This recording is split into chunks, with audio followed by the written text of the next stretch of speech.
안녕하세요. 얼마 전 너무나 황당한 일을 겪은 사람으로서 이야기를 시작해볼까 합니다. 일단 먼저 사연 쓰기 전에 심호흡부터 하고 시작해야 할 것 같은데요. 아직도 생각하면 손이 떨리고 발이 떨리는 사건이었습니다. 제 인생에선 결코 일어나지 않을 것 같은 사건이요. 하지만 이번 일을 통해 배운 게 있다면 절대로 쉽게 남을 믿지 않고 좀 더 이성적으로 똑똑하게 살자는 것이었어요. 그러니 저의 이야기가 많은 사람들에게 도움이 되길 바라는 마음으로 사연을 써봅니다. 먼저 저는 새 며느리를 두고 있습니다. 큰며느리는 이혼해서 집을 나가버렸으니 큰며느리를 제외하면 있었다고 과거로 표현해야 맞겠죠. 사실상 이 사연은 큰며느리와 관련된 이야기이기도 합니다. 첫째 며느리, 큰며느리는 저의 자랑이었어요. 사실은 저희 며느리들 모두 저의 자랑거리였죠. 먼저 첫째 며느리는 의사라는 직업에 굉장히 똑똑한 아이였는데 한 번도 자기의 머리를 자랑한다던가 다른 아이들을 깎아내린다거나 하는 일이 없는 아이였어요. 오히려 자기 동서들을 위해 명절날에도 가장 먼저 와서 저를 돕곤 하였죠. 어머님, 제가 워낙에 음식 솜씨가 없어서 도움이 되지 못할까 걱정이에요. 인터넷 레시피 보고 막 무쳐봤는데 고사리 무침 맛 괜찮으세요? 몇 번 무쳐봐도 어머님 손맛이 안 나더라고요, 저는. 아니다, 그게 무슨 말이야. 도와주는 것만으로도 고맙지. 이 새벽에 와서 일하느라 참 고생이 많다. 나 혼자 해도 되는 음식 준비인데 어제도 수술하느라 몸이 덜 풀렸을 텐데 말이야. 앞으로 이런 명절날엔 그냥 쉬어도 된단다. 오지 말고, 응? 어머니 어떻게 그래요. 어머니 혼자 일하실 게 뻔한데. 어머니 곧 있으면 동서들도 오기로 했어요. 방에서 좀 편히 쉬고 계세요. 아버님께 들었는데 청소하시다 발목 삐끗하셨다면서요. 얼른요. 아이고, 나는 어쩜 이렇게 며느리 복이 많을까. 알겠다. 그럼 조금만 쉬다 오마. 그때 둘째 며느리와 셋째 며느리가 들어왔습니다. 둘 다 환한 웃음을 지으며 저에게 줄 선물과 함께 과일 등을 챙겨왔더라고요. 이 새벽부터 다 같이 힘든 내색 하나 없이 웃으며 인사짓는 며느리들. 다들 저에게 며느리 복 많다는 소린 했지만 이때만큼은 그 말이 더욱 상기되곤 했습니다. 둘째 며느리는 온라인 쇼핑몰을 운영하는 사업가였어요. 집에서 아이도 돌보고 쇼핑몰도 하며 일하는 워킹맘이었습니다. 바깥과 안살림 다 하는 게 결코 쉽지 않은데 둘째 며느린 일하는 게 오히려 활기돋고 좋다며 웃는 아이였어요. 요새 말로 슈퍼우먼이라고 하죠. 늘 씩씩한 둘째 며느리를 보면 슈퍼우먼이란 말이 떠올랐습니다. 셋째 아이는 조용히 집에서 살림을 하는 아이였는데 말수는 별로 없어도 자신의 일을 묵묵히 해대는 책임감 있는 스타일이었습니다. 며느리가 길러낸 아이들을 봐도 셋째 며느리가 얼마나 집안 살림을 잘 가꾸는지 아이들을 잘 길러냈는지 알 수 있었죠. 며느리는 아이 교육에도 관심이 많아 곧잘 자기 형님들에게 아이 교육에 관한 정보를 전해주곤 했어요. 그리고 신기한 건 전업주부인 자신의 일상을 여기 유튜브에 올려 돈을 번다고 하더군요. 아니, 그냥 이런 집안이라는 일상을 올려도 돈을 벌 수 있다고? 아유, 참 신기하구나. 네, 어머니. 이번에 구독자가 10만 명이 넘었어요. 뭐? 그렇게나 많이? 아유, 대단하구나, 우리 아가. 사실 저희 시대 때만 해도 여자들은 집에 있고 남자들은 밖에서 일하는 게 대다수였고 그게 도리라고 배웠는데요. 우리 며느리들만 봐도 그렇지 않았죠. 저는 그런 며느리들이 자랑스러웠습니다. 오늘 정미 아줌마 만났는데 글쎄 나보고 며느리 복 참 많다고 부러워하더라. 내가 말은 안 했어도 얼마나 뿌듯했는지 몰라. 늘 챙겨주고 마음 써줘서 참 고맙다 내가. 언젠가 저도 며느리들에게 이런 식으로 마음을 표현하고는 했죠. 참 이상적인 가족이었습니다. 제 친구의 말만 들어도 며느리가 명절에 오기 싫어 아프다고 꾀를 부리거나 술을 써 너무 섭섭하다고 했거든요. 그런데 얼마 지나지 않아 저는 이 사건이 터지면서 제가 생각했던 이상이 철저히 무너지고 말았답니다. 이 일만 생각하면 울음이 터지고 아직도 마음이 너무 힘들어요. 이때부터 아마 불행이 시작되었던 것 같거든요. 저는 가정주부로 살아오면서 남편 내조만 하고 살아왔는데요. 남편이 젊었을 적엔 사고를 많이 쳐 그 돈 갚느라 이것저것 절약을 하는 습관이 있었어요. 쓸데없는 건 사지 않고 꼭 필요한 것만 집에 두곤 했죠. 또 정리를 하는 데 있어서는 철두철미한 편이라 늘 집안을 깔끔하게 유지하는 편이었습니다. 그런데 어느 날 둘째 며느리 집들이를 갔다가 둘째 부부 애들이 쓰는 다용도실 같은 곳에 필요 없는 물건들이 한 바가지 있는 걸 발견하고 말았습니다. 예를 들어 쓰지 않는 로봇 청소기라든지 아이들 어렸을 때 쓰던 낡은 장난감, 너저분하게 널린 냄새나는 행주들, 옷들. 그걸 보니 저절로 잔소리가 나오려고 하더군요. 제가 이걸 정리하겠다고 하니 둘째 애가 말했습니다. 어머님, 그거 다 언젠간 쓰려고 거기에 넣어둔 거예요. 아니, 그래도 이건 지웅이 어렸을 때 쓰던 장난감 아니니 이런 건 다른 사람 나눠줘도 되고 정 못하면 버리던가 해야지. 우리 어머님도 참, 어머니는 어머님 방식이 있고 저는 제 방식이 있어요. 어머니 거기 있지 마시고 일로 와서 얼른 치킨 드세요. 다들 어머님 기다리고 있어요. 말투는 경쾌했지만 둘째 아이는 약간 기분이 나쁜 얼굴이었습니다. 티내지 않으려고 했지만 제 눈에는 보였어요. 며느리가 기분 나빠하니 저도 거기서 끝내려고 했습니다. 그러다 나중에 아이들이 테이블 정리를 하고 집에 갈 준비를 할 때 아까 봤던 장난감이 눈에 밟혀 제가 정리를 해주겠다고 했어요. 어차피 나가는 거 분리수거함에 버려주고 나가겠다고요. 그런데 둘째 며느리가 대놓고 인상을 획 찌푸리더니 그러더군요. 어머님, 도대체 왜 그러시는 거예요? 뭘 말이니? 아니에요, 아무것도. 둘째 며느리는 그렇게 말하곤 장난감을 뺏어둔 후 배웅을 해주겠다고 했어요. 억지로 웃음을 지으며 배웅하는데 속으로 제가 뭘 그렇게 잘못했나 싶었습니다. 한숨이 흘러나오는데 첫째 며느리가 상황을 눈치챈 건지 어머님, 제가 바래다 드릴게요. 얼른 차에 타세요. 하며 저를 억지로 차에 태우더군요. 못하러 애들 집에서 그런 행동을 해? 차에 미리 타있던 남편도 저를 책망했습니다. 왜 며느리 기분을 맞춰주지 않느냐는 소리에 저도 욱할 뻔한 걸 겨우 참았습니다.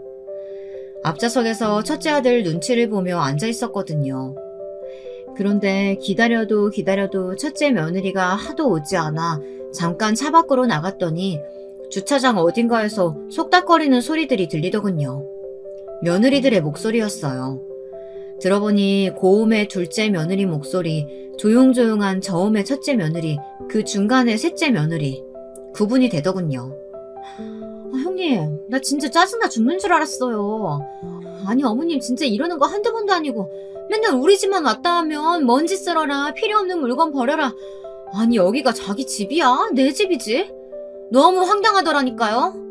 솔직히 우리가 어머님한테 선물 공세하고 매달 안부 연락드리고 얼마나 효부 며느리예요. 이런 며느리가 세상에 어디 있냐고요. 근데 노인네가 주제도 모르고 진짜. 동서 참아. 몰라요 진짜. 시댁 집안에 재산만 없었어도 내가 이렇게 가만히 있진 않았다고요. 나도 잘 나가는 쇼핑몰 사장이에요. 내가 굽히고 들어갈 이유가 하등 없다고요. 이때 저는 둘째 며느리에게 너무나 큰 섭섭함을 느끼고 말았어요. 그리곤 그만 다리가 풀려 주저앉아 버렸습니다. 어떻게 이럴 수가 있는 걸까요? 안부 연락하는 걸로 생색내며 주제도 모른다는 표현하는 둘째 며느리. 저는 견딜 수 없어 그 길로 택시를 타고 집으로 돌아와 버렸습니다. 허나 침대에 누워 생각해봐도 참을 수가 없더군요. 저는 결국 둘째 아들을 소환해 이런 일이 있었다고 말했습니다. 근데 둘째 아들의 말도 내 손으로 키운 자식이 맞나 싶게 기막히더군요. 엄마, 그 사람이 말실수를 좀 했나 본데요. 내가 잘 알아서 단둘이 시킬게요. 이번만 넘어가 주세요. 네? 사실은 내가 요즘 빚이 많아요. 저번에 사업이 잘 안 돼가지고 마누라한테 얹혀 사는 신세라고요. 우리 애도 있고 어떻게든 잘 살아봐야 돼요. 그러니까 엄마, 우리 집사람한테 뭐라고 하지 마시고 그냥 이번만 넘어가 주세요. 집사람 성질 아시잖아요. 아들은 제 편을 들어주기는커녕 그렇게 말하며 두루뭉술 넘기려고 했답니다. 얼마나 서럽던지 저는 울고 싶은 심정을 꾹 참으며 알았으니 그만 가라고 했습니다. 남편이 뭐라고 하려던 것도 막았어요. 둘째 아들은 제게 조금 아픈 손가락이었거든요. 상어병이라고 하죠. 자꾸 일을 벌려 사고를 치곤 했습니다. 젊었을 적 남편을 가장 많이 닮은 아들이 둘째 아들이었어요. 그래서 집에서도 저리 마누라에게 꼼짝을 못하고 살고 있는 것 같더라고요. 그 말을 들으니 가슴이 아파오면서 며느리를 불러 화를 낼 수가 없었습니다. 속만 타들어갈 뿐이었죠. 그런데 여기에 더 불을 지피는 것이 있었으니 아마 믿기 힘드실 겁니다. 오랜만에 셋째 며느리가 과일을 사들고 오고 있다며 연락이 왔는데 10분 있다 초인종 소리가 나더라고요. 그래, 셋째야, 왔니? 무슨 일이니? 어머, 어머님, 안색이 왜 그러세요? 무슨 안 좋은 일이라도 있으신 거예요? 아주버님한테 듣기로는 어머님께서 둘째 형님과 일이 있었다고 하시던데. 어쩌면 좋아요. 어머님 얼굴이 말이 아니네요. 셋째 며느리는 다 알고 찾아왔더군요. 아니다, 일은 무슨 그런 거 없어. 추울 텐데 들어와라. 어머님, 형님이 정말 너무한 거 맞아요. 사실 저도 그날 주차장에서 들으면서 어이가 없었어요. 어머님께서 자주 잔소리 하시는 분도 아니고 그날 처음 말씀하신 걸 가지고 형님이 너무 예민하셨어요. 근데 형님도 다혈질이라 마음에도 없는 말 하신 걸 거예요. 너무 상처받지 마세요. 어머님, 제가 있잖아요. 셋째 며느리는 이런 말로 저를 다독이면서 자신이 깎은 과일을 제 입에 넣어주더랍니다. 가만 셋째와 이야기를 나누다 보니 그제야 마음이 가라앉았죠. 사실 둘째 며느리의 진면목을 알고 난 후부터 며느리들을 전부 믿을 수가 없었거든요. 무서웠어요. 또 누가 제 욕을 하고 있을까. 그래서 거리를 두고 있었는데 셋째 아이가 직접 찾아와 이리 위로해주니 고맙고 안심이 되었답니다. 그래서 셋째 며느라가에게 따로 먹을거리라도 갖다주며 잘 챙겨주었습니다. 그런데 제가 참 복이 애초에 없는 여자일까요? 어느 날 갑자기 셋째 아들이 저를 찾아왔답니다. 아들의 얼굴이 허옇게 질려있더라고요. 셋째 아들은 교사였는데 직업에 걸맞게 인성도 참 좋은 아이였어요. 어렸을 때 새 아들을 키우면서 가장 손 안 가고 말을 잘 듣던 아이가 셋째였죠. 특히나 거짓말을 제일 못하는 아들이기도 했습니다. 아마도 그래서 제게 이실직고를 한 것일 겁니다. 어머님, 저 드릴 말씀이 있는데 너무 충격받으시면 안 돼요? 응? 충격받을 만한 일이 그게 뭔데 말이니? 그러니까 그게 어떻게 말을 꺼내야지. 혹시 제 와이프가 어머니 자주 찾아와요? 자주 찾아오죠? 셋째 아들이 갑자기 며느리의 방문 빈도를 묻기에 얼떨떨했습니다. 요즘 따라 셋째 며느리 아이는 시간이 많이 남는다며 손주를 데리고 많이 놀러 오곤 했거든요.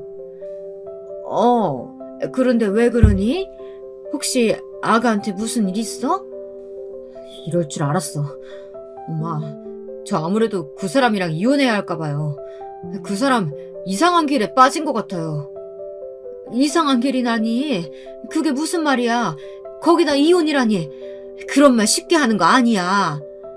아니요, 저도 믿을 수가 없는데 도박 이런 거 있잖아요. 와이프가 그런 거에 빠진 것 같아요.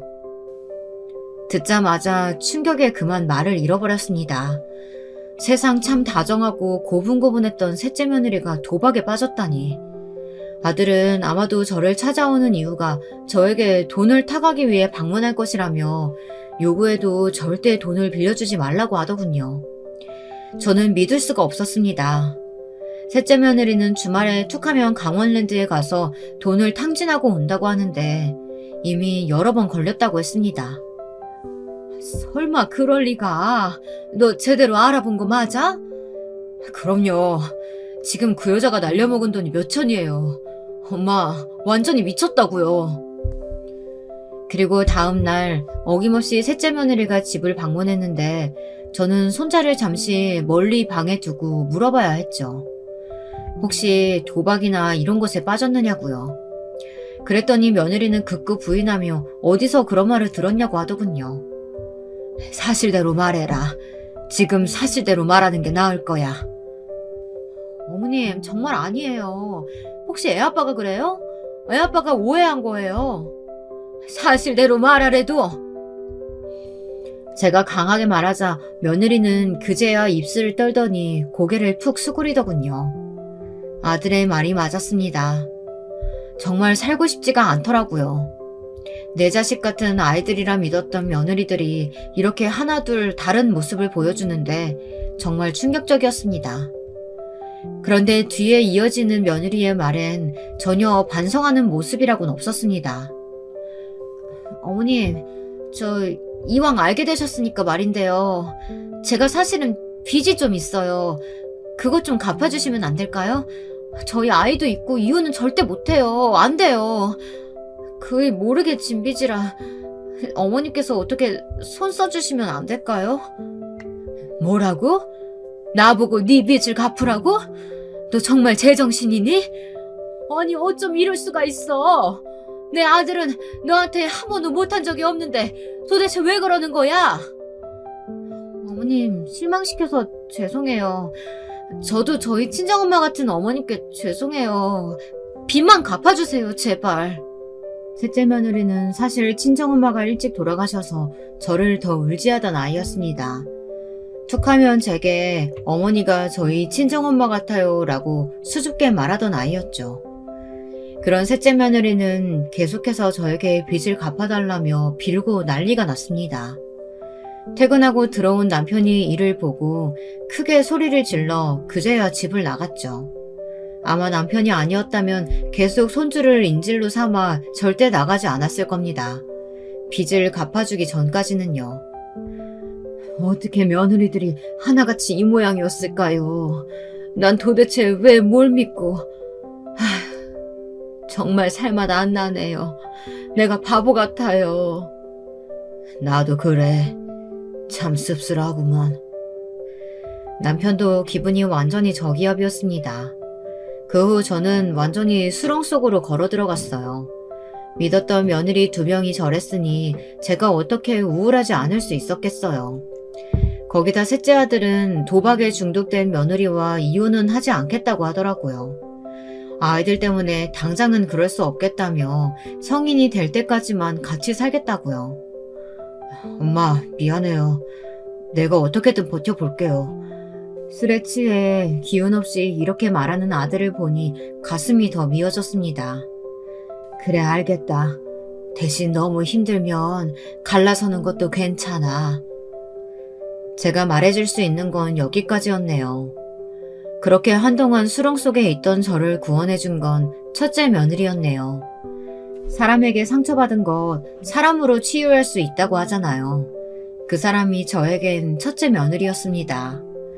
며느리는 이 사실을 다 알고 급하게 저를 찾아왔습니다. 어머님, 다 들었어요. 동서들 이야기. 상심이 크시죠? 저도 동서들에게 많이 실망했어요. 그땐 사실 이제 며느리라면 치가 떨렸고 더 보고 싶지도 않았습니다. 그랬기에 저는 첫째 며느리를 밀어내며 그냥 저 혼자 추스르겠다고 했습니다. 저희 친정 쪽 어머니가 돌아가시면서 물려준 재산이 상당했고 일부는 남편 사업에 보탰지만 일부는 제가 가지고 있었거든요. 전 첫째 며느리가 그것을 노리는 것 같았어요. 더 이상 상처받고 싶지 않았죠. 얘야, 괜찮으니까 집에 가보렴. 너 바쁘잖니? 나도 할 일 있고. 걱정할 필요 없다. 알겠어요, 어머님. 대신 언제든 대화 나누고 싶으시면 연락 주세요. 아니다. 내가 알아서 하마. 냉담하게 쳐내는 저의 반응에 첫째 며느리는 사실 기분이 안 좋았을 겁니다. 그런데 그럼에도 불구하고 몇 달이 지나건 몇 년이 지나건 저에게 먼저 살뜰히 연락해오고 다정하게 굴어오더라고요. 며느리들이 번갈아가며 사고를 치는 바람에 명절날 저희 가족은 이제 전처럼 모이지 않았습니다. 둘째 며느리는 두문불출이었고 셋째 며느리에겐 제가 오지 말라고 했습니다. 그 애들 얼굴을 보면 제 몸이 다 아파올 지경이었거든요. 그래도 괘씸하긴 했습니다. 제대로 용서를 빌 생각도 않고 제멋대로 하는 며느리들의 소식을 들을 때면 화도 났죠. 이젠 어디 가서도 며느리 자랑을 절대 먼저 하지 않습니다. 순자, 너도 참 신세가 안타깝다. 어쩌면 좋으니? 며느리들이 너를 그렇게 아끼고 소중히 대한다 들었는데 어쩌다 한순간에 그렇게 된 거야. 나도 믿기지가 않는다. 걔네들이 그렇게 하나같이 꼬리 100개 달린 여우에 심성 못 되쳐먹은 년인 줄은. 내 이것들을 그래도 그냥 다 잊어. 너는 돈도 많고 그냥 이제부턴 우리랑 여행이나 다니며 놀자. 친구들은 저를 하나같이 이렇게 위로했는데 그나마 이때 친구가 있어 다행이었어요. 저와 가장 친한 친구인 미자가 저를 위로하며 여기저기 여행을 많이 데려가 주었거든요. 나이 먹고 만나는 친구들 간의 모임은 또 다른 재미가 있었습니다. 남편보다 더 편하고 재미있고 또 정이 많이 든 친구들인지라 하나같이 애틋했죠. 이때만큼 마음이 편했던 적도 없었을 거예요. 하지만 그러던 어느 날 바람잘 없이 집안에 큰 문제가 터지고 말았습니다. 친구들과 여행에서 돌아온 날 캐리어를 들고 문 앞에 도착했는데 둘째 며느리와 셋째 며느리 둘이서 아주 작당을 하고 저를 찾아온 거예요. 둘 다 머리가 산발이었고 얼굴엔 눈물 자국도 있었습니다. 그리고 옆에 남편이 쩔쩔매는 얼굴로 서 있더군요. 순간 불길한 예감이 확 스쳐 지나갔습니다. 여보 왔어? 무슨 일이에요? 얘네들이 왜 우리 집 앞에 있어요? 저기 내가 사고를 쳤어. 미안해. 당신 볼 면목이 없다. 아니 무슨 사고를 말하는 거예요? 제가 말할게요, 어머님. 저는 일이 이렇게 될 줄은 몰랐어요. 아니, 아버님 돈 어떻게 하실 거예요? 어머님이 어떻게라도 해보세요. 무슨 상황인지 차근차근 말해봐야 내가 알지. 일단 말부터 해라. 아버님이 좋은 투자처 있다고 해서 저랑 동서가 돈을 넣었는데요. 우리 둘 다 쫄딱 망했다고요. 아주 보기 좋게요. 듣게 된 상황은 이러했습니다. 남편이 좋은 투자처가 있다며 며느리들에게 알려주었는데 둘째 며느리와 셋째 며느리가 그 말을 고스란히 믿고 투자를 했고 돈을 날린 모양이었습니다. 그 금액이 상당했던지라 타격이 컸다고 하고요. 저는 이 일을 지금에서야 알게 된 것이 너무나 황당했습니다. 기분 좋게 여행을 끝내고 돌아왔는데 어떻게 이런 일이 있을 수가 있죠? 거기다 두 며느리들의 행동은 더더욱 심각했습니다. 아들까지 데리고 와서는 거의 농성을 펼치더라고요. 아시다시피 이인은 공무원이고 저는 돈벌이 할 것도 별로 없는 사람이에요. 이 돈 돌려받지 못하면 저희의 학원도 못 가고요. 나중에 대학도 못 갈 거라고요. 어머님이 메꿔주셔야겠어요. 동서 말이 맞아요. 저 역시 손해가 이만저만이 아니에요. 제가 아무리 잘 나가는 쇼핑몰 사장이라고 해도 이번에 돈 잃는 바람에 사업 확장할 기회 완전히 놓쳤다고요. 황금 같은 기회였는데 이건 돈으로도 보상 못하는 손해예요. 정말 열받아 죽겠네. 아직도 도박을 끊지 못하고 몰래 집안 돈을 축내는 셋째 며느리와 명절날 코빼기도 보이지 않던 둘째 며느리는 계속해서 소리를 질렀습니다. 결국 남편이 보다 못해 나섰죠. 당연히 돈 물어줄 거다. 걱정하지 말아라. 아버님 회사도 지금 어려우시다면서요. 어떻게 하실 건데요? 막말로 아버님 손주들이 다 위험하게 생겼다고요. 아버님 때문에요. 걱정하지 말래도 집을 팔아서라도 해줄 거야. 남편과 며느리들의 고성이 오가자 저는 모든 걸 중단시켰습니다. 그리고 정확하게 손해본 금액이 얼마인지 물었죠. 친정에서 받은 유산이 상당했다고 말씀드렸잖아요. 충분히 메꿀 수 있는 금액이라고 생각했습니다.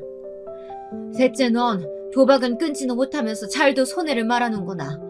네 도박 버릇 때문에 너랑 사는 우리 아들이 입는 상처와 손해는 어쩌려고 그러니? 거기다 둘째 며느라, 너 오랜만에 보는 시부모 앞에서 도대체 무슨 예이니? 투자 말아먹은 건 미안하게 됐구나. 근데 손해본 금액 전부 물어줄 테니까 걱정하지 말고 당장 물러가. 동네 시끄럽게 굴지 말고. 제가 버럭 소리를 지르자 두 며느리는 살짝 주춤하더라고요. 어머님께서 그 많은 돈을 어떻게 주시려고요? 내 친정에서 받은 유산 있어. 그 유산 처리해서 줄 거다. 며느리들은 그제야 아 하더니 다행이라는 듯 돌아섰습니다. 너무 얄밉게도요. 전 그렇게 호기롭게 외치고 나선 금액을 확인한 후 죄다 돌려주려고 했습니다. 모조리 남김없이요. 이참에 인연도 끊어버리려고 했죠. 친구도 며느리들이 너무 버릇없다며 적극 찬성했습니다. 근데 며느리들에게 물어줘야 할 돈만이 전부가 아니었습니다. 남편도 이로 인해 타격이 너무 컸고 여기에도 들어가야 할 자금이 있었던 겁니다. 둘째 며느리는 특히 하루가 멀다 하고 문자에 전화에 사람을 아주 괴롭혀댔습니다. 어머님, 입금기한 다 돼가요. 꼭 돈 주셔야 돼요. 이렇게 보내면서요. 둘째 아들이요. 아들은 여전히 며느리 귀에 눌려 찍소리도 하지 못했습니다. 죄송스럽다는 얼굴만 할 뿐 며느리가 바락바락 대들어도 자기 엄마 편 한번 들어주지 못하는 아들이었으니까요. 참 자식을 어떻게 기른 건지 자식 농사가 엉망이었다는 생각이 절로 들더라고요. 아무리 같이 살 맞대고 사는 마누라라고 해도 자기 엄마가 이런 취급을 당하는데 말이죠. 돈이 문제가 아니고 너무 비참했습니다. 결국 저는 친정어머니의 유산을 어느 정도 처분해 며느리들에게 돈을 주고 남편의 회사 자금을 해결했습니다. 그리고 전 이렇게 모든 게 끝나나 했어요. 제발 드디어 끝나길 바랬죠. 며느리란 것들은 입금이 되었음에도 불구하고 고맙다는 말 한마디 없었어요. 한동안은 조용했습니다. 근데 남편이 어느 날 시간이 좀 지나서 술에 취해 이런 말을 하더라고요. 전 이날 뒷목 잡고 쓰러질 뻔했습니다. 사실 말이야, 투자건 솔직히 말해 지금 생각해보니 괘씸하더라고. 무슨 말이에요? 내가 강제로 안 한 것도 아니고 지들이 물어봐서 자료 하나 건네준 걸 가지고 말이야. 그걸 내가 꼬드겼다는 식으로 나왔잖아. 시애비 체면도 있고 그때 나도 당황스럽고 해서 갚아줬지만 당신한테 미안하게 됐어. 뭐라고요? 아니 당신은 그걸 왜 지금에서야 말해요? 알고 보니 남편은 강요한 것도 아니었다고 합니다. 자료 파일 하나 넘겨준 걸 가지고 시아버지 때문에 돈을 잃은 거라고 했다더군요. 남편은 꼭 굳이 투자할 필요는 없다고 말까지 했다고 하는데요. 남편은 마치 사기 일당에게 도둑 맞은 것 같다고 했습니다. 저는 이 일에 무척 열이 받아 아들과 며느리들을 전부 소환했습니다. 인연 끊고 잘 살아가 보려고 했지만 이대로는 안 될 것 같아서요. 이때 첫째 며느리 역시 함께 불렀습니다. 그런데 만나기로 한 당일날 아들들로부터 연락이 왔습니다. 엄마, 오늘 못 갈 것 같아요. 엄마, 오늘 못 가겠네요. 아니, 왜 그러니? 그게 와이프가 갑자기 열이 나고 아프다고 해서요.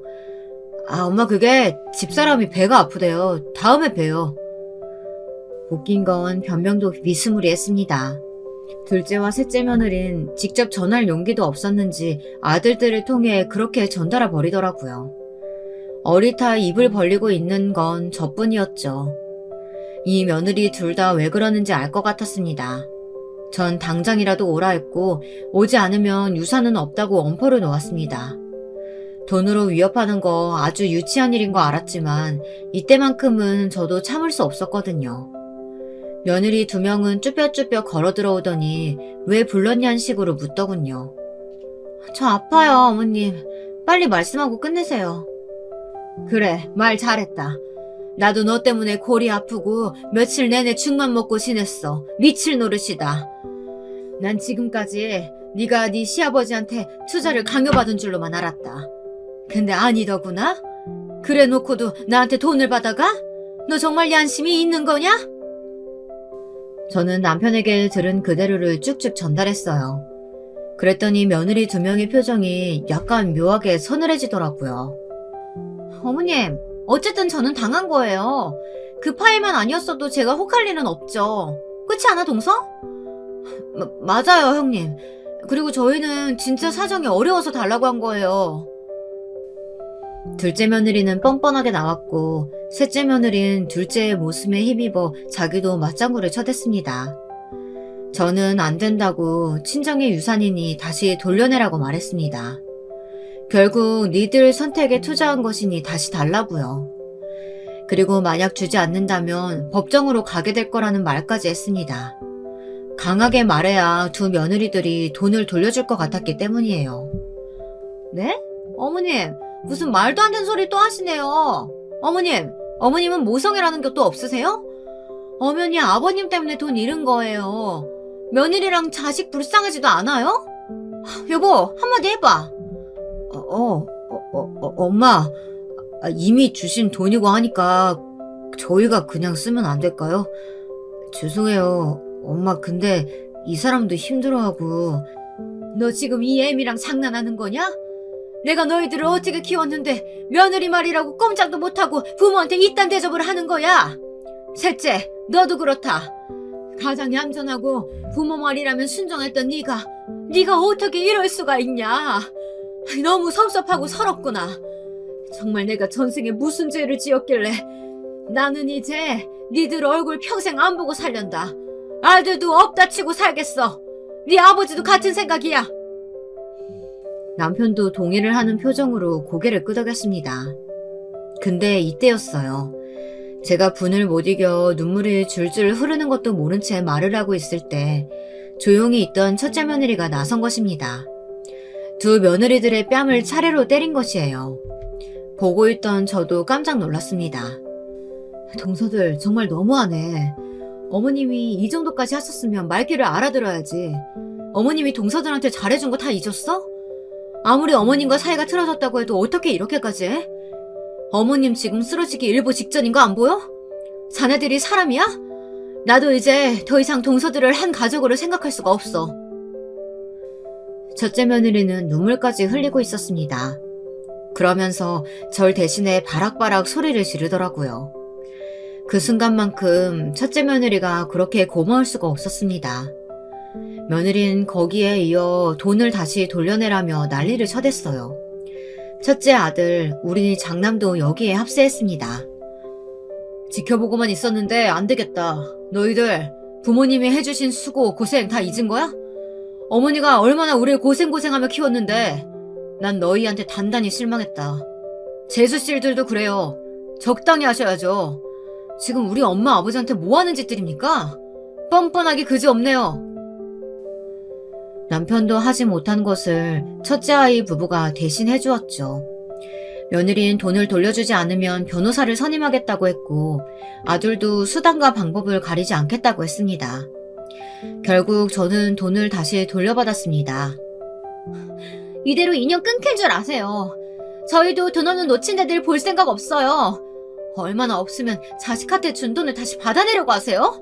치사해 죽겠네. 둘째 며느린 분에 차 저에게 씩씩거리며 손주 볼 생각은 말라고 못을 박더군요. 아들들은 며느리들에게 무슨 지시라도 받은 건지 저에게 연락도 없었고요. 차라리 이혼해주길 바랬는데 아들들은 가만히 있었어요. 저놈들, 당신한테 이제 남은 돈 없는 줄 알고 저러는 거야. 맞아요.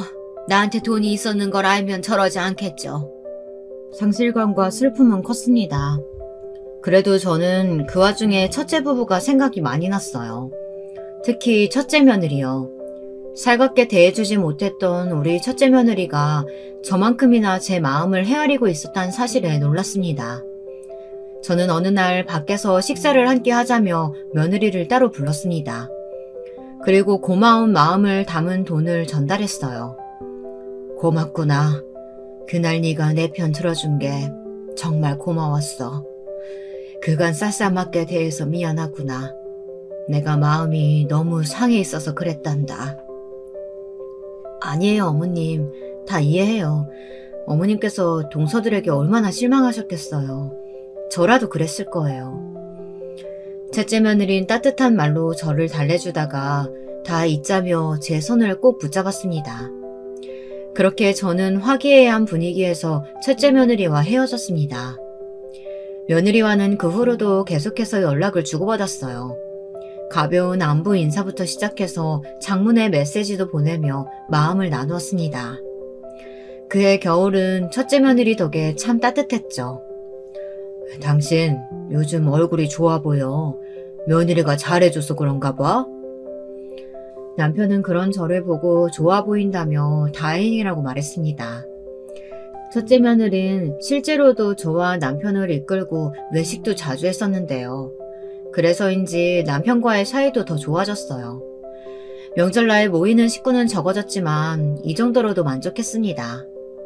그리고 그 당시만 해도 첫째 며느리에게 무슨 계산이 있었는지 전혀 예상하지 못했죠. 첫째 며느리가 얼마나 무서운 아이인지 알았다면 아마 사연을 쓸 일도 없었을 겁니다. 그러던 어느 날 이 사연을 쓰게 된 사건이 하나 일어나고야 말았습니다. 계기는 제가 가정부를 고용하게 되면서였어요. 남편과 함께 산책을 나갔다 그만 엎어졌는데 허리가 삐끗해서 집안일을 못하게 되었어요. 집에 아무리 돈이 많았어도 절대 가정부를 고용하는 일은 없었는데 이렇게 되니 어쩔 수가 없었습니다. 그래서 지인에게 소개를 받아 가정부 아줌마를 고용했어요.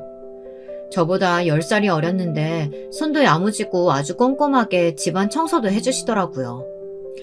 감사하고 마음에 들어 월급도 약속한 것보다 더 챙겨드렸습니다. 사모님, 늘 이렇게 챙겨주시니까 몸둘 바를 모르겠어요. 저번에도 더 챙겨주시니. 그리고 반찬도 너무 감사해요. 고맙긴요. 동생이 내 생각해서 반찬 만들어주니 내가 고맙지. 간도 잘 맞춰주고 우리 남편도 만족해해요. 그나저나 벌써 정이 들어버려가지고 나중에 헤어질 때 섭섭할 것 같아. 그러게요, 사모님. 저도 그래요. 동양 사람이라 그런지 더 그렇네요. 어느 날 대화를 나누다 가정부 아주머니가 저와 고향이 같다는 걸 알게 됐습니다. 고향 사람을 너무 오랜만에 만나 그런지 반갑더군요. 그 때문인지 쉽게 친해질 수 있었어요. 저는 그때부터 동생이라고 불렀어요. 그리고 당시 첫째 며느리가 저희 집 근처로 이사를 오며 아들과 자주 들렀는데요. 첫째 며느리를 가정부 아줌마에게 소개해드리기도 했습니다. 동생, 우리 며느리예요. 내 하나뿐인 며느리. 며느라, 우리 집 일 도와주시는 분이야. 어머, 안녕하세요. 어머니께 이야기 많이 들었어요. 잘 챙겨주셔서 감사합니다. 아니에요. 사모님이 오히려 더 잘 챙겨주시는걸요. 그런데 어느 날부턴가 가정부 아주머니가 약간 저희 첫째 며느리를 불편해하는 기색을 보이더라고요. 며느리가 불쑥 방문할 때가 있었는데 그때마다 방에 들어가 있다든지 급하게 화장실 청소를 한다든지 하며 자리를 피했습니다. 동생, 혹시 우리 며느리가 불편하게 한 거 있어요? 네? 매번 자리를 피하는 것 같아서 혹시 나 없을 때 우리 며느리하고 무슨 일 있었나? 아니에요, 사모님. 그럴 리가요. 좋으신 분인데요. 어느 날은 너무 궁금해서 대놓고 묻기도 했는데 급하게 아니라고 말을 하더군요. 그때 가정부 아줌마의 표정을 그때 잘 뜯어봤어야 하는데 후회가 됩니다. 그러다 일이 터졌죠. 환절기에 들어 남편이 먼저 감기에 걸리고 말았어요. 이어 그 감기를 제가 옮아 덩달아 기침을 하고 말았고요. 여러분들도 아시겠지만 나이가 먹으면 감기가 잘 떨어지지 않잖아요. 저도 남편도 감기로 병원에서 처방받은 약을 먹으며 고생을 하고 있었습니다. 그런데 어느 날 첫째 며느리가 저를 먹이겠다고 사골국물을 담아가지고 왔더라고요. 제가 사골국물을 좋아한다는 것을 알고 준비한 것이었어요. 아이고, 손 많이 가는 음식을 못하러. 어머님 평소에 이거 좋아하시잖아요. 뜨뜻한 거 드시고 좀 푹 주무시라고요. 몇 시간 동안 푹 고안했으니까 맛 좋을 거예요.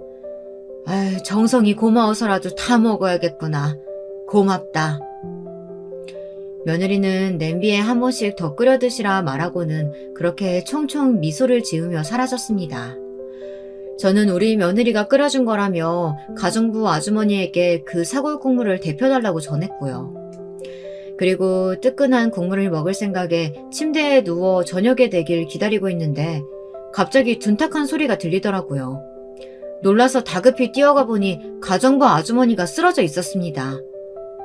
어머나 세상에, 119, 119! 동생 정신 좀 차려봐요, 동생! 여보, 나와봐요! 아주머니의 입에서는 거품이 쏟아져 나오고 있었고 눈은 획 돌아가 있었어요. 너무 놀란 저는 이성을 붙잡으려 애쓰며 119를 불렀습니다. 다행히 빠른 시간 안에 도착한 구급차가 아주머니를 실어갔지만 저는 남편의 차를 타고 뒤를 따라 향하면서도 놀란 가슴을 주체할 수가 없었습니다. 평소 아주머니에게 어떤 지병이 있었는지도 되짚어 보았어요. 근데 들은 게 아무것도 없었던지라 이상했죠. 그런데 그때 아주머니 옆에 쏟아져 있던 사골 국물이 스쳐 지나갔습니다. 왜냐하면 쓰러진 아주머니가 손가락으로 사골 국물을 가리키고 있었거든요. 왜 그랬을까? 다시 한번 불길한 예감에 휩싸였습니다. 그리고 병원 응급실에 가서 급하게 조치를 받고 몇 시간 만에 의식을 회복한 아주머니의 입에서 나온 말에 저는 경악할 수밖에 없었죠. 사모님 며느리, 그 여자 미친년이에요. 완전히 미쳤다고요. 무서운 여자니까 절대 믿으시면 안 돼요. 네? 무슨 말이에요, 그게? 사실은 제가 뭘 좀 엿들었어요. 그리고 이건 직접 보셔야 돼요. 가정부 아주머님은 그러면서 갑자기 전화기를 빌려달라고 하더니 누군가에게 전화를 하더군요. 잠시 후 건장한 청년이 도착했습니다. 청년은 아줌마를 향해 엄마라고 불렀습니다. 아들이었어요. 놀란 얼굴로 어떻게 된 거냐 물어 제가 대신 어떻게 된 건지 상황을 설명했어요. 그랬더니 가정부 아주머니는 침착하게 말씀하시더군요. 아들, 내가 부탁한 거 있지? 설치한 거. 그거 좀 사모님 보여드려. 엄마 이렇게 된 거 다 그 여자 때문이야. 역시 그럴 줄 알았어요. 내가 엄마 거기서 일하지 말라고 했잖아요. 못 살아 정말. 일단 보여드릴게요. 아주머니의 아들은 한숨을 푹 쉬더니 제게 자신의 핸드폰을 꺼내어 뭔가를 만지작거리더니 어떤 화면을 보여주었습니다. 화면은 저희 집 부엌이었어요. 거기엔 큰 며느리가 있더군요. 소리까지 생생히 들렸는데 믿을 수가 없었습니다. 큰 며느리가 손가락으로 아주머니의 머리를 툭툭 치더군요. 아줌마, 간 똑바로 맞추라고요. 우리 어머님은 싱거운 거 좋아하니까. 저번에 사모님이 너무 싱겁다 해서 짜게 하려고 한 건데. 아줌마 지금 내 말 무시해? 화출부주제 뭐하는 짓거리야? 나 의사야. 그러니까 그냥 닥치고 내 말 들어. 그리고 좀 이따 우리 집에 가져갈 반찬도 만들어 놓고. 그게 제일 중요하니까 잊지 마. 아주머니는 화면을 응시하더니 이것뿐만이 아니라고 했습니다. 큰며느리는 번번이 자신을 무시했고 이렇게 하대하는 걸 제게 말하면 가만두지 않을 거라고 위협도 했다고 하더군요. 아주머니는 무서움을 느껴 말은 하지 못하고 대신 증거를 모으고자 CCTV를 설치했다고 합니다. 자신의 아들을 시켜서요. 그러다가 너무 충격적인 걸 듣게 됐어요. 제가 아까 뭔가 엿듣게 되었다고 했잖아요. 저는 사모님 큰며느리가 그냥 미친 사람인 줄로만 알았어요. 근데 정말 그걸 넘어서 정말 무서운 사람이더라고요. 그 여자가 자기 친구랑 전화를 하는데 글쎄 사모님 재산 이야기를 하고 있었어요. 요즘 자기 친정 사정이 안 좋아서 사모님 재산이 자기 거 되려면 아양을 떨어야 한다면서 어떻게든 그 재산을 다 자기 거로 만들어야 한다고 수단과 방법을 가리지 않을 거라고요. 그러니까 그 사골 국물이 그냥 국물이 아니었던 거군요. 그 안에 뭐가 있었던 거군요. 그래서 동생이 이렇게 누워있게 된 거고. 모든 게 이해가 되는 순간이었습니다. 저희 친정의 재산이 많다는 거, 그게 저에게로 넘어왔다는 거, 그거를 낱낱이 알고 있었던 건 큰며느리 뿐이었어요. 머리 좋은 첫째 며느리가 그걸 알고선 저를 이용하고 목숨까지 위협해 이참에 재산을 넘어오게 하려고 했던 거였죠. 둘째와 셋째 며느리가 떨어져 나갔을 때 셋째 며느리가 속으로 박수를 치고 있을 거라고 생각하니 너무나 소름이 돋았습니다. 아니 어쩌면 그 두 며느리가 저와 사이가 멀어지도록 조장한 것이 큰 며느리였을 수도 있었어요. 여보, 이게 말이 돼요? 정말 지금 나 정신 놓을 것만 같아요. 이 몹쓸 년을 봤나? 내 이것들 당장 가만두지 않을 거야. 아들놈도 분명 알고 있었을 거라고. 낭편은 흥분을 해서 난리가 났고 저는 잠시 멍해 있다 겨우 정신을 차렸습니다. 그리고 남편의 휴대폰으로 큰며느리에게 문자를 했습니다. 큰일 났다. 너희 시애미가 응급실에 실려갔구나. 빨리 오거라. 30분 후 기다렸다는 듯 첫째네 부부가 들어왔습니다. 며느리와 아들 모두 다요. 근데 멀쩡히 있는 저를 보자 큰며느리의 얼굴이 당황스러움으로 번지더군요. 전 그 자리에서 바로 며느리의 뺨을 쳐버렸습니다. 망설일 것도 없었어요. 엄마 왜 그래요? 아니 그보다 엄마 응급실에 실려갔다면서 왜 가정부 아주머니가 누워있는 거예요? 엄마 괜찮으세요? 네 처가 한 짓 넌 모르는구나. 하지만 며느라 넌 알지? 날 독살하려고 했지? 그 국물에 뭘 탔는지 모르겠지만 넌 감옥행이야. 거기서 아주 평생 썩게 만들어줄 거다. 내 모든 걸 걸고. 어머니 도대체 무슨 쉰소리세요? 아니 무슨 말을 하는 건지 전 하나도 모르겠는데요. 정신이 어떻게 되신 거예요? 전 바로 며느리의 뺨을 한 번 더 날렸습니다. 아들이 말리려 들자 아들에게도 있는 그대로 했습니다. 근데 여기선 큰며느리는 끝까지 본색을 숨기며 정말 짐승처럼 날뛰더라고요. 어머님 억울해요 전. 제가 뭐 독살? 어머님을 죽이려고 했다고요? 그 유산이 얼마라고 제가 그런 짓을 했겠어요. 저 의사예요. 잘나가는 의사. 더 상대할 필요가 없다 생각하고 경찰을 불렀습니다. 믿고 싶지 않았지만 밝혀진 바로 사골 국물 안엔 치사랑의 독성 성분이 들어있었습니다. 만약 제가 국물을 들이켰다면 전 아마 이 글을 쓰지도 못했을 거고 사랑하는 남편, 친구의 얼굴도 보지 못했을 겁니다. 그 후 며느리는 당연히 재판을 받았고 감옥에 들어가게 되었습니다. 나름대로 좋은 변호사를 사 어떻게든 형량을 줄이려고 했지만 저도 남편도 결코 봐주지 않았죠. 결국 치열한 법적 공방 끝에 마땅한 형량을 받았습니다. 솔직히 마음 같아선 무기징역이라도 받았으면 싶었지만 아쉽게도 그건 성립되지 않았습니다. 억울하지만 그래도 죄값 받았으니 다행이에요. 지난 일은 묻어두자고. 이제 돌이킬 수가 없으니. 남편과 저는 그렇게 서로를 다독였습니다. 아들은 큰며느리의 욕심을 몰라본 것에 대해 많이 후회했습니다. 자신이 너무 일에만 빠져 무심했던 것이 이런 사태를 만든 것 같다고요. 늘 대면대면했던 사이였는데 이 일이 있고 나서 아들은 저희 집에 머물게 되었어요. 당연히 큰며느리와는 이혼을 했고요. 지금이라도 엄마 잘 보살펴드리고 싶어요. 제가 너무 못난 아들이었어요. 동생들하고 다를 바가 하나도 없었어요. 죄송해요, 엄마. 지금 아들과는 천천히 거리를 좁혀나가고 있는 중이랍니다. 기분 전환 차 다가오는 어느 날에 같이 단풍 구경도 가기로 했어요. 뉴스에 예전에 끔찍한 일이 터지면 어떻게 사람들이 그 뒤를 이어 살아가나 궁금하고 그랬는데 이 일이 막상 제게 닥치니 신기하게 사라지긴 하더라고요. 다만 여전히 너무 괴롭고 마음이 힘들어 잠도 못 자고 약도 먹고 있네요. 이것은 어쩔 수 없는 후유증인 듯 합니다. 괴롭지만 버텨나가야 하는 하루이죠. 지금까지 사연 들어주신 분들 감사하고 위로의 한마디 해주신다면 더없이 감사할 것 같습니다. 그리고 마지막으로 자식이든 며느리든 너무 다 믿지 마세요. 재산도 숨길 수 있다면 숨기시고 어느 정도 본인을 지키는 것이 중요한 것 같습니다. 저도 제 입으로 이런 말을 할지 몰랐지만 어찌됐든 이런 끔찍한 일을 겪어보니 며느리는 특히 더 못 믿겠더라고요.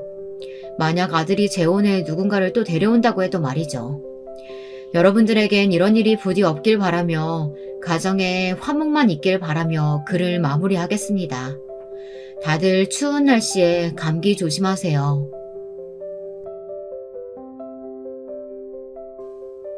저는 20대 시절을 거의 공장에서 보냈어요. 하루 종일 돌아가는 컨베이어 벨트, 시끄러운 공장 소음, 작업 반장의 목소리. 지금은 가물가물하지만 가끔 TV에 그런 게 나오면 안 좋은 기억들이 많이 떠올라요. 저는 집이 가난해서 공부를 잘했지만 대학은 꿈도 못 꾸었고 여자라 해서 고등학교만 졸업하고 바로 공장에 취직을 했거든요. 그런 저를 안쓰러워하시던 건 어머니였어요.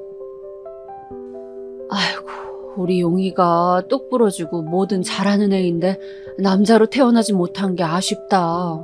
장남으로 태어났음 엄마가 어떻게든 공부를 끝까지 시켰을 텐데 미안하다 용이야.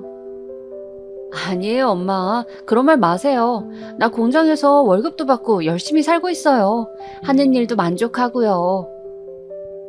사실 체력이 그리 좋은 편이 아니었기 때문에 공장에서 일하는 게 너무 힘에 부쳤지만 그때는 그래도 어머니를 위로하고자 그런 말을 하곤 했어요. 그리고 공장 일을 하다 결국 쓰러져 나가지 못하게 된 이후론 어머니 뵐 낯이 없어 한동안 연락도 못 드리고 지냈죠. 낡은 방 한 칸에 쪼그리고 앉아 앞으로 뭘 하며 살아야 하나 일자리 고민을 하면서 말입니다.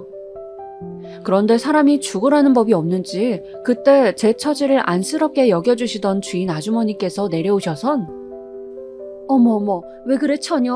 어디 아파? 그게 아니고 몸이 좀 안 좋아서요. 아이고 몸이 많이 안 좋나 보네. 입술이 퍼런 게 공장 일이 많이 힘들었나 봐. 네 괜찮아요. 저기 그러지 말고 그럼 차라리 저기 세탁소에서 일을 해보는 게 어때? 세탁소요? 사람을 뽑는다고 그러더라고. 거기서 일 배우는 게 차라리 공장보다 낫지 않을까? 월급도 나쁘지 않게 주는 것 같던데 할 생각 있음 내가 말해줄까? 결국 저는 주인 아주머니의 말 맞다나 세탁소에 가 열심히 할 수 있다고 간곡히 부탁한 끝에 일을 할 수 있게 되었습니다. 뭐든 일이 다 그렇겠지만 처음엔 세탁소 일도 만만치 않게 어려웠어요.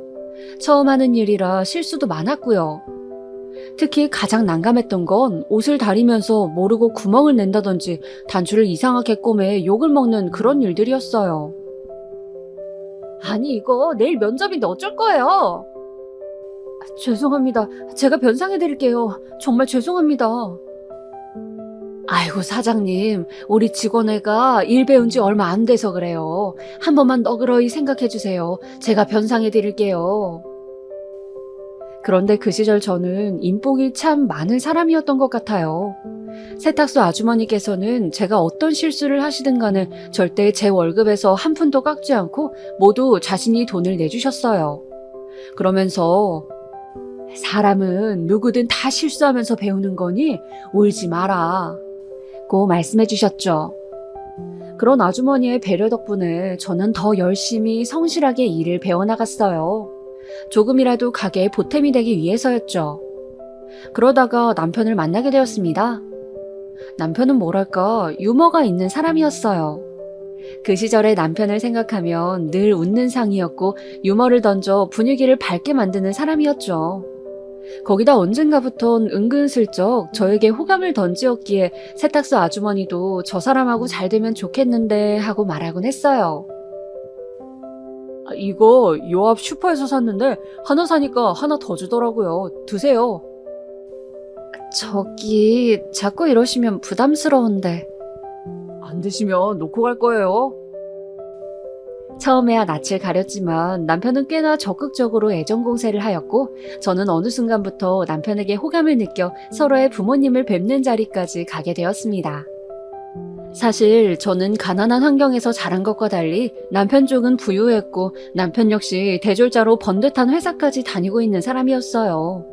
그래서 연애도 망설이게 되었고 연애를 하면서도 이 사람과 결혼까지 할 수 있을지 고민이 되었어요. 막상 시어머니를 뵙기 전부터 떨리더라고요. 그래도 저는 제 주변에 워낙 좋은 분들을 두었기 때문에 시부모님 역시 제가 정성껏 모시면 언젠가 마음에 저를 두실 거라고 생각했어요. 하지만 실제로 시부모님을 보니 그 기대가 깨졌죠. 그리고 호구조사가 시작되었는데요. 아휴, 그래. 내가 오라고 하긴 했는데 몇 가지를 묻긴 물어야겠네. 부모님은 두 분 다 살아계시고? 아, 네, 살아계세요. 두 분 다 시골 마을에서 농사 지으십니다. 농사? 돈은 없는 집안이구만. 엄마, 무슨 그런 말을 해. 성실하신 분들이에요. 조용히 하고 있어라. 듣자하니 아가씨는 공장 다녔다 하던데? 네, 그러다 세탁소 일을 배우게 되어서 지금은 거기서 일하고 있어요. 사실 말이야, 나는 세탁소에서 일하는 며느리는 보기 싫었어요. 우리 아들도 좋은 회사 다니고 애 아빠도 사업하는 사람인데 아무래도 격이 안 맞잖아요. 아가씨는 괜찮아요? 네? 아가씨가 괜찮겠냐고. 여기 집안 들어오면 그에 맞는 격을 배우고 갖춰야 할 텐데. 그때는 시어머니의 의중을 몰랐습니다. 조용히 물러가라는 암시가 들어있는 말이었지만 저는 그냥 고개만 주걱거렸어요.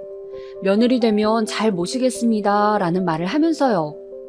그런데 시어머니는 한참을 그 말을 듣고도 아무 말 하지 않았어요. 그때 조용히 계시던 시아버지가 한마디 얹으셨는데 사실상 그 말 한마디로 결혼이 성사되었다 해도 과언이 아니에요. 애는 얌전한 것 같은데 그냥 결혼시키지 그래. 그렇게 결혼은 성사되었지만 참 돌이켜보면 눈물이 많이 나는 결혼식을 치루었던 것 같습니다. 그도 그럴 것이 형편의 차이라는 게 결혼식에서도 드러났으니까요. 남편 쪽 하객들은 한눈에 봐도 부티나는 사람들이 좋은 옷을 입고 꽉 들어차 있었고 저희 쪽엔 시골 어르신들 몇몇 분이 지팡이 짚고 왔다 갔다 하시는데 시어머니는 못마땅한 얼굴로 그걸 보시더니 뭐라 중얼거리더군요. 제 결혼식이지만 막상 시부모 눈치가 많이 보이던 그런 서글픈 결혼식이었습니다. 그 눈치 보기는 시집살이로 그대로 이어졌습니다. 저희는 시댁 어르신들의 말씀대로 몇 년 시댁에 살다가 분가를 하기로 했는데 이때 시집살이는 눈물이 찔끔 나올 정도로 매웠습니다. 일단 시어머니는 따로 밥을 해주시는 가사도우미 분들을 쓰셨는데도 제게 요리를 배우라며 부엌에서 일을 시키시곤 했습니다. 그래서 저는 하루 종일 부엌을 벗어날 수가 없었어요. 여자가 이 정도는 할 줄 알아야지. 너 분가에서 우리 기찬이 밥은 해줘서 회사 보내야 할 거 아니니? 근데 이거 국맛은 왜 이래? 아줌마, 이거 아줌마가 한 거예요? 아니요. 작은 사모님이 한 건데요.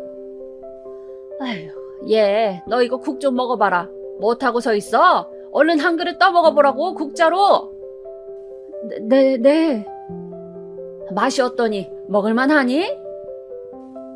당시 시부모님 굉장히 음식을 싱겁게 드시는 편이었어요.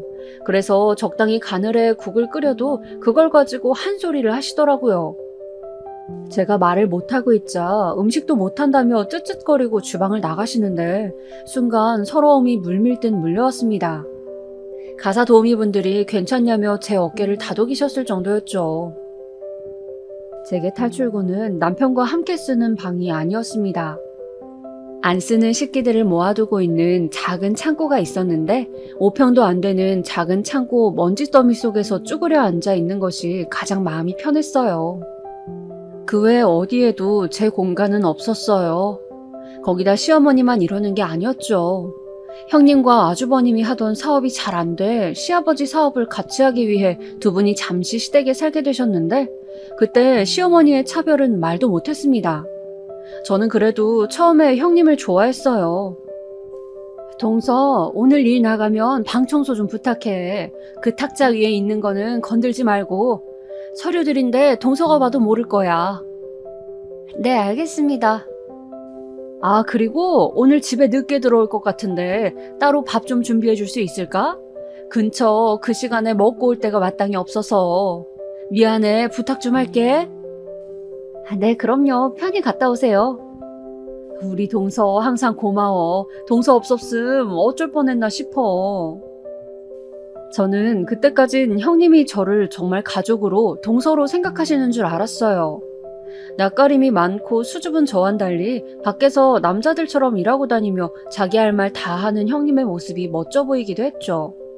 그래서 형님을 은근히 동경하며 더 잘해드리곤 했습니다. 늦은 밤에도 형님 좋아하시는 반찬들로다가 만들어 한 상 차려드리고 때론 형님의 푸념을 들어드리기도 했습니다. 동서, 우리 시어머니 만만치 않지? 거짓말은 못하겠네요. 그래, 나도 알지. 어머님은 나한테도 엄하셨어. 그래도 동서, 곧 나갈 때가 올 거니까 그때까지만 참아. 그때부턴 자유야. 때론 이런 말씀으로 위로해 주시기도 했어요. 그때마다 감사한 마음으로 형님을 대하곤 했어요. 그런데 어느 날 불현듯 벌어진 일로 저는 마음에 큰 상처를 입고 말았습니다. 어느 날 형님께서 일하시느라 늦게 들어오시던 날이 있었습니다. 형님 식사는 늘 밤에 따로 차려야 했기 때문에 자던 중에도 일어나 식사를 차리곤 했습니다. 그런데 이날은 김장을 한지라 제가 너무 졸려하자 가사도우미 아주머니 분께서 자기가 하겠다며 자라고 하시더라고요. 그래서 감사하다 말씀드리곤 잠에 청했습니다. 근데 주방에서 고함 소리가 들리기 시작해 그 소리에 깨어보니 한바탕 난리가 나 있었습니다. 아줌마, 지금 국에 유리 조각을 넣으면 어쩌자는 거야? 나 이거 먹고 죽으라고? 아줌마, 이거 지금 고소하면 아줌마 인생 끝이야. 죄송합니다, 사모님. 점심때 그릇이 깨졌는데 그게 거기에 들어갔나 봐요. 사골 국물이라 같은 흰색이라. 제가 밤눈이 어두워서 그만 실수했어요.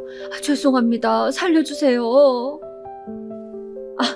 이게 살려달란 말로 될 일이야? 내가 죽을 뻔했는데.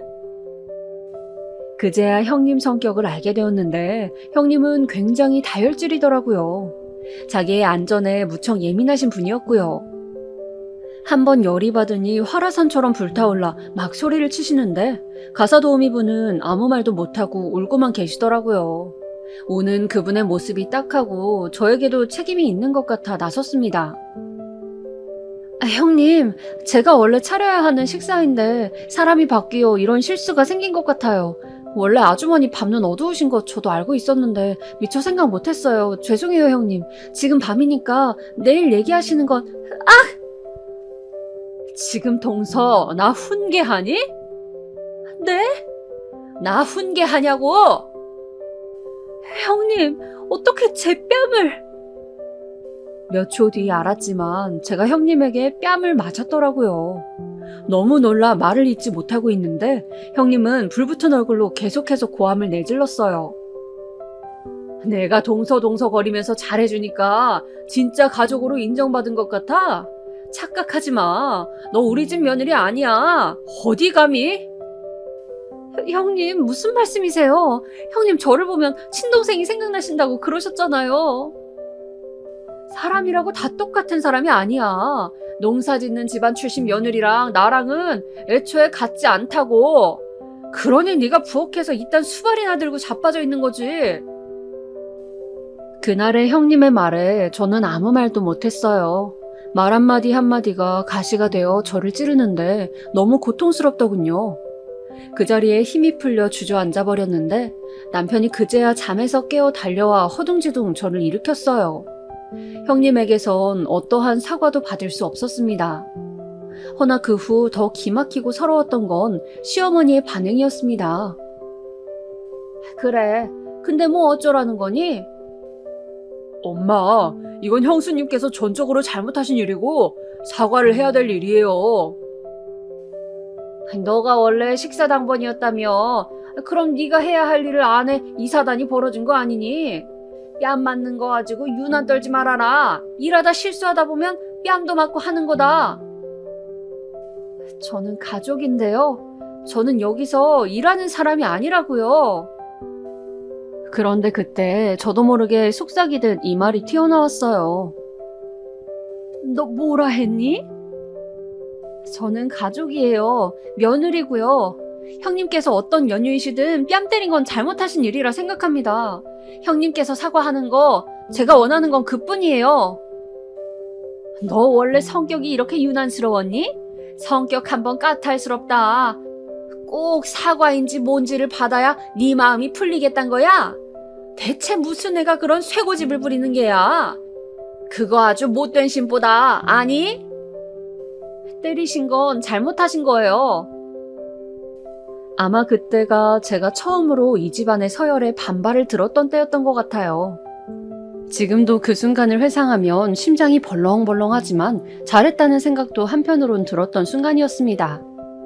허나 덕분에 형님은 집에서 나가기 전까지 저를 사사건건 괴롭혔고 시어머니와 함께 비웃어댔어요. 다행히 이 일에 분노해 주었던 건 남편이었어요.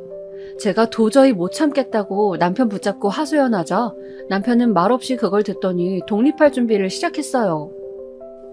이번 달 내로 저희 이 집 나갈게요, 엄마. 아니, 벌써? 언제? 독립할 수 있는 자금 모았어요. 이번에 회사에서 승진도 해서 나중에 애기 키우고 사는 데는 무리 없을 것 같아요. 남편 말을 들은 시어머니의 얼굴은 백지장이 되었습니다. 그러더니 바로 눈길이 사나워졌죠. 예. 그래도 아니, 왜 벌써? 네가 꼬드겼니? 네? 시집살이 힘들다고 네가 꼬드겼냔 말이야. 너 아니면 이렇게 일이 빨리 진척될 리가 없지. 그런 거 아니에요, 엄마. 오래전부터 계획했던 일이에요. 남편의 단호한 말에 시어머니는 저와 남편을 번갈아 보시다가 어쩔 수 없다는 걸 알았는지 포기하셨고 저는 그렇게 2년간의 노예살이 끝에 해방을 맞게 되었어요. 처음 시댁을 나와 저희만의 집을 갖게 되었을 땐 그것만으로도 행복했습니다. 드디어 시어머니 없는 공간에서 살 수 있게 되다니 숨이 쉬어지는 것 같았어요. 처음 이삿짐을 풀고 남편과 함께 걸레로 바닥을 닦는데 저도 모르게 행복해서 울음이 나오더라고요. 아니, 왜 울어? 그냥 행복해서요. 그렇게 말을 하며 남편 품에 안겨 엉엉 울다 그해 아이까지 품게 되었고 다음에 출산을 하여 오순도순 살게 되었습니다. 아이가 태어났을 땐 이제 드디어 나도 엄마가 된다는 생각, 그리고 정말 우리만의 가정이 생겼다는 느낌이 강했습니다. 하지만 당시 남편은 무척 바빴습니다. 회사를 나와 자기만의 사업을 시작했던 때인지라 이곳저곳 뛰어다니며 정신이 없더군요. 물론 남편이 잘 되길 바랬지만 그게 가정을 위한 거란 걸 알았지만 그래도 아이랑만 단둘이 있는 시간이 많다 보니 외로움은 부쩍 커졌습니다. 그러던 어느 날 시어머니가 멀리서 저희 사는 집을 방문하시겠다고 하더군요. 하필 남편 출장 가는 날에요. 시어머니의 방문에 벌써부터 심장이 쿵쿵거렸어요. 최대한 좋게 맞이하기 위해 집 청소도 깔끔히 하고 간식까지 손수 만들어 어머니를 기다렸지만 역시나 들어오자마자 시어머니는 눈살을 획 찌푸렸어요. 너는 근데 어째 집안을 이 지경으로 하고 사는 거니? 네? 아유, 이게 뭐니? 이 먼지구덩이 이거 어쩌려고? 얘 락스라도 뿌려서 이런 건 좀 지워라. 대충 가르쳐서 나가게 했더니 이 모양이 이 꼴로 사는구나. 이런 데서 어떻게 손자를 키우겠다는 거야? 아, 오늘 그래도 어머님 오신다고 깨끗이 청소한 건데요. 이게 깨끗이라고? 아무리 농촌에서 똥밭 뒹굴고 자랐다 해도 사람이 경우가 있지. 그러면서 시어머니는 은근히 집안을 비하하는 말을 시작하셨어요. 처음엔 당시 시아버지께서 돌아가신 지 얼마 안 되었을 쯤이라 험한 말 하시는 걸 이해하려 했습니다. 이 부분에 대해 말씀드리지 않고 지나갔는데 시아버지께서 갑자기 중풍으로 쓰러지신 후 갑작스레 돌아가셨거든요. 그러는 바람에 집안 식구들 모두가 충격에 휩싸인 적이 있었습니다. 그래서 정상적인 상태가 아니시니 그럴 수 있겠다라고 생각하려 했죠. 근데 시어머니는 손자까지도 안아주지 않고 차가운 눈길로 바라보시며 쟤도 불쌍하다, 불쌍해 라는 말을 하셨죠. 대체 뭐가 불쌍하다는 걸까요? 이런 집에서 자라게 됐으니 불쌍하단 걸까요? 아니면 이런 엄마 밑에서? 이미 면역이 될 만큼 되었던 전 시어머니의 말을 한 귀로 흘리고 준비했던 저녁 식사를 내어드리며 이제 슬슬 집에 보낼 준비를 했습니다. 허나 시어머니가 저녁 식사를 드시며 충격적인 발언을 하시더군요. 나 이 집에서 한두 달 정도 있다 가련다. 내가 받는 치과 치료가 마침 이 근처다. 받는데 한 달 정도 걸리니 겸사겸사 있다 갈 거니 그리 알아라. 어떻게 거길 벗어났는데 다시 지옥 속으로 들어가는 기분이었습니다. 분가했더니 이제는 치과 치료를 받는다는 명목으로 머무른다니. 당장 남편에게 연락하고 싶었지만 그럴 수도 없어 그저 표정을 굳히고 앉아 있었습니다. 그리고 시어머니 이부자리를 깔아드리고 나서 잠깐 산책을 하며 생각에 전환을 해보았어요. 어차피 이왕 오신 시어머니를 가시게 할 순 없으니 차라리 잘해드려 이참에 사이를 회복해보자고요. 그런 노력이라도 해야 제 삶이 편할 것 같았고 본인 손주까지 낳은 며느리인데 설마 함부로 할 수 있겠느냐는 생각도 있었죠. 어머님, 오늘 어머님 좋아하는 홍시가 있다는데 한번 맛보실래요? 어떠세요? 맛은 나쁘지 않구나. 그래요? 다행이다. 제가 다음에 또 사다 드릴게요. 지내는 동안 제가 성격에도 없는 애교까지 떨어뜨리며 싹싹하게 구니 시어머니도 기분을 좋게 가져가시는 것 같았습니다. 거기다 몰랐는데 시어머니는 약주를 좋아하셨어요. 제가 약주를 한두 잔 타드리고 술상을 만들어드리면 그렇게 좋아하시더군요. 시어머니의 약점이라면 약점이었죠. 시어머니는 약주만 드시면 자신이 했던 시집살이부터 시작해 시아버지와 있었던 일, 심지어 형님들 흉까지 보셨습니다. 걔들은 가끔 싸가지가 없어. 뒤에선 아마 내 흉도 볼 게다. 다들 잘났으니 뭐 날 시애미로 생각이나 하겠니? 아니에요. 무슨 말씀이세요, 어머님. 어머님이 시어머니신데요. 아니다. 네가 몰라서 그래. 아휴, 그래도 넌 그런 게 없으니 참 편하다. 성격도 둥글둥글하고. 그나저나 그때 맞은 뺨은 아팠니?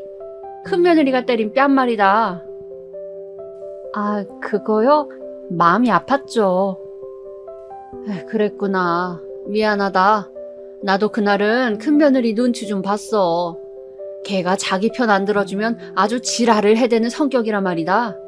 나도 아주 개성격 맞추느라 골치가 아파.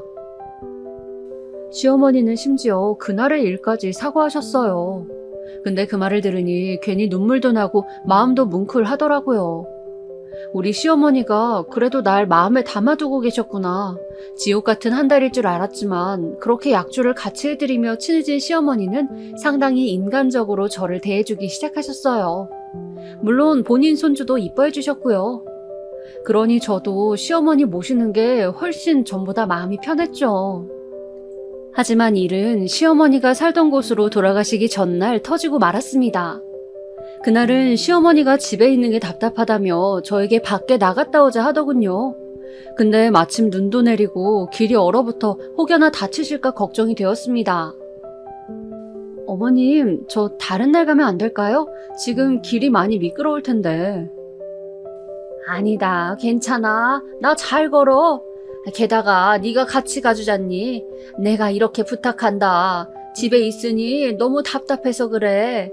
내가 원체 몸에 열이 많지 않니? 알겠어요. 대신 조심하셔야 해요. 제 손도 꼭 잡으시고요. 그렇게 시어머니의 계속된 부탁을 거부할 수 없었던 터라 어쩔 수 없이 저도 동행하게 되었죠. 역시나 길가는 많이 미끄러웠고 저는 혹시 몰라 어머님의 손을 꼭 붙들고 조심조심 걸었습니다. 그런데 갑자기 어머님께서 새로 생긴 밥집이 궁금하다며 빠르게 제 손을 놓고 가시더니 말리기도 전 그 사이에 윽 하는 비명소리가 들리더라고요. 그리고 어머님께 다가갔는데 떨리는 목소리로 손이라고 하시더군요. 손목을 보는데 덜렁거리는 게 보였습니다. 손목이 완전히 꺾여 있으셨죠. 어머, 어떡해. 어머님 잠시만 기다리세요. 119를 불러야겠어요. 다행히 곧바로 119가 왔고 어머님은 가는 내내 꽤 많이 고통스러워하셨고 해줄 수 있는 게 없던 저는 그저 어머님의 다치지 않은 손만 붙잡고 울면서 병원으로 향했어요. 응급실에 도착하고 조치가 취해지자 어머님의 소식을 듣고 남편까지 달려왔습니다. 어머님이 넘어지셨어. 빙판길에. 그래? 많이 놀라셨겠네. 어머님은 괜찮으세요? 근데 남편이 물음과 동시에 시어머니 눈길이 저쪽으로 돌아가더니 하는 말이 너무 당황스러웠습니다. 네가 밀었지? 네? 네가 민 게 아니냐? 무슨 말씀이세요, 어머님? 제가 어머님을 왜 밀어요? 너다. 분명 네가 밀었어. 어머님 혼자 넘어지셨잖아요. 어머님 기억에 문제라도 생긴 거 아니에요? 말도 안 된다. 네가 분명히 내 쪽으로 다가왔다.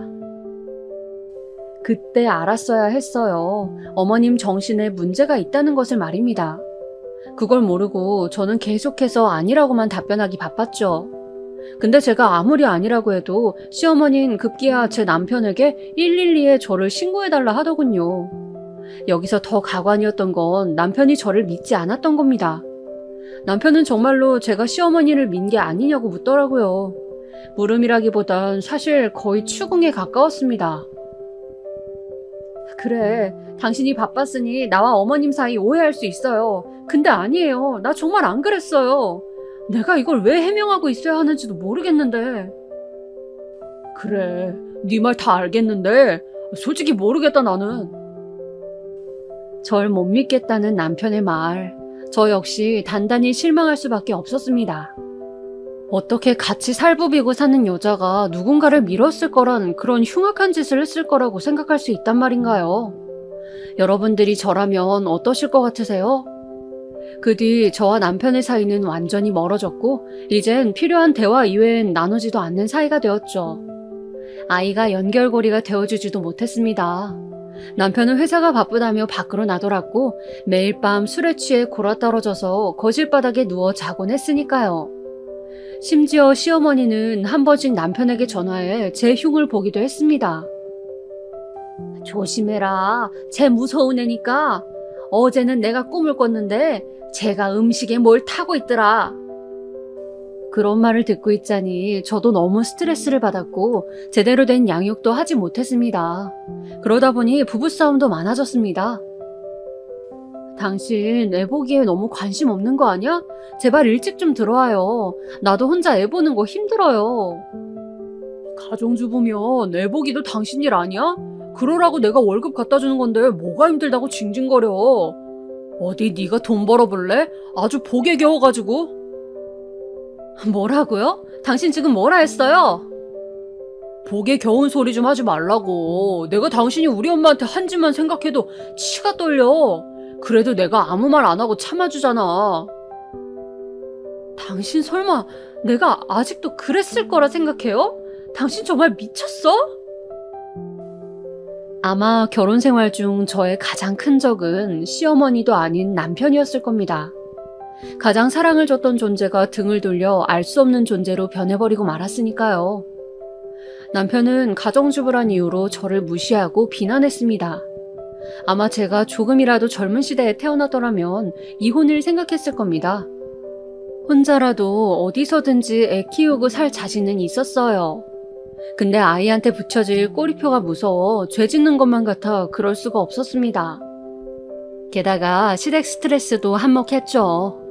아이가 중학교에 입학했을 때쯤, 그때까지도 명절날 가면 저는 여전히 가사도우미였어요.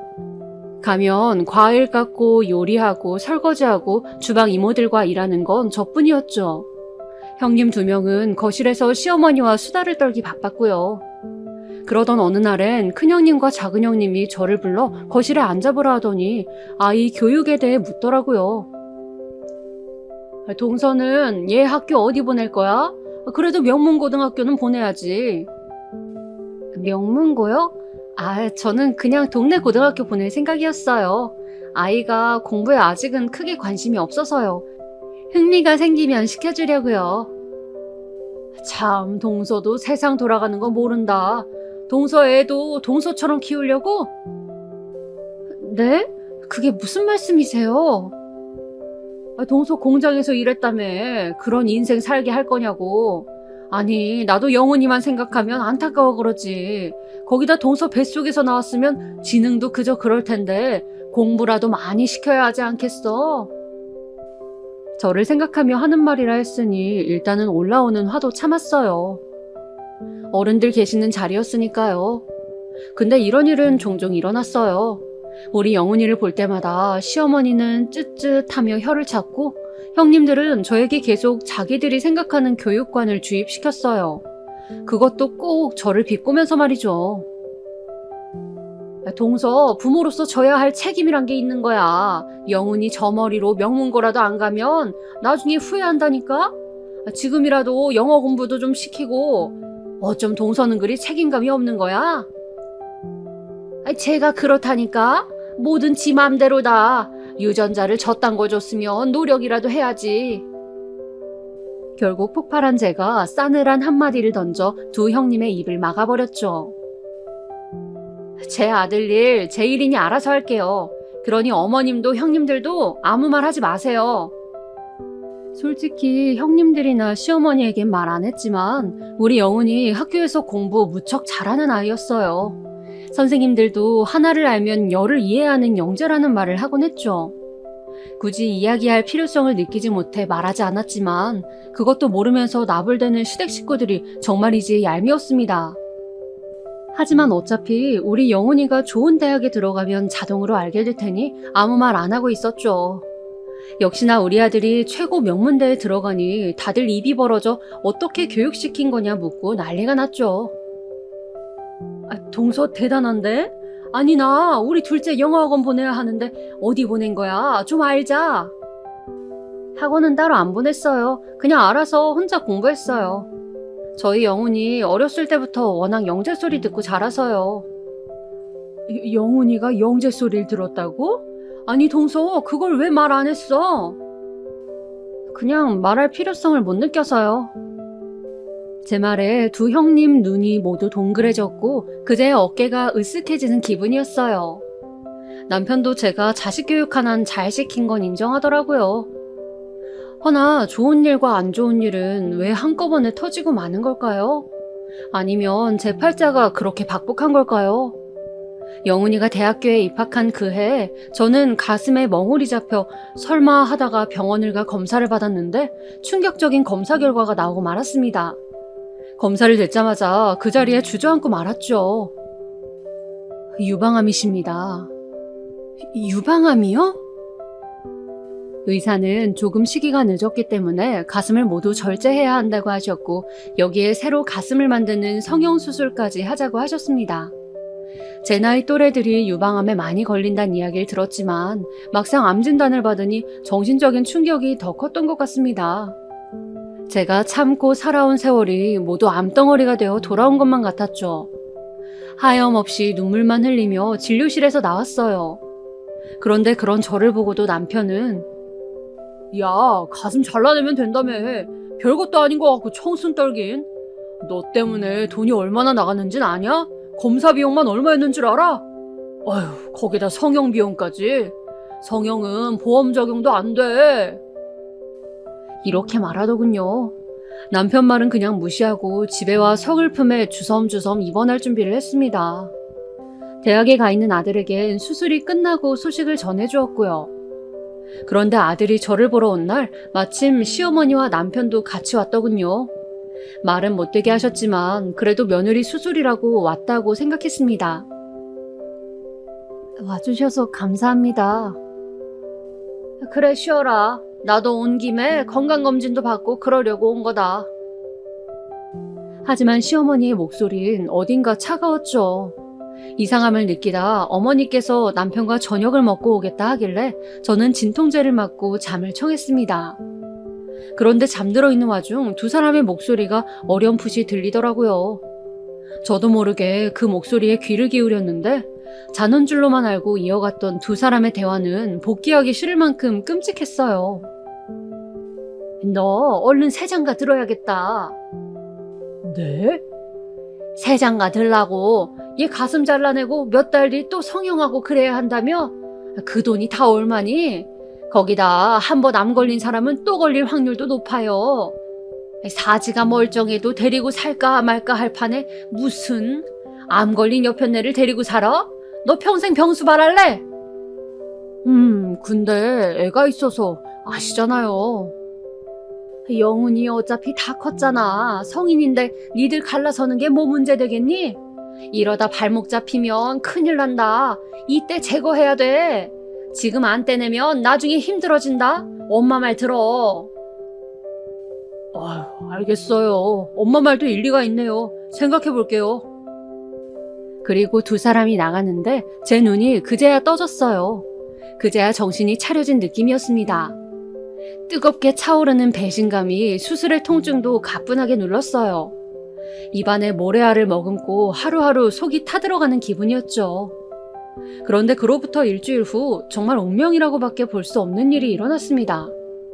어느 날 시어머니가 통곡을 하면서 병실로 들어와 오열을 하기 시작했어요. 무슨 일이세요, 엄마? 나 어떡하면 좋으니? 의사가 나 시한부랜다.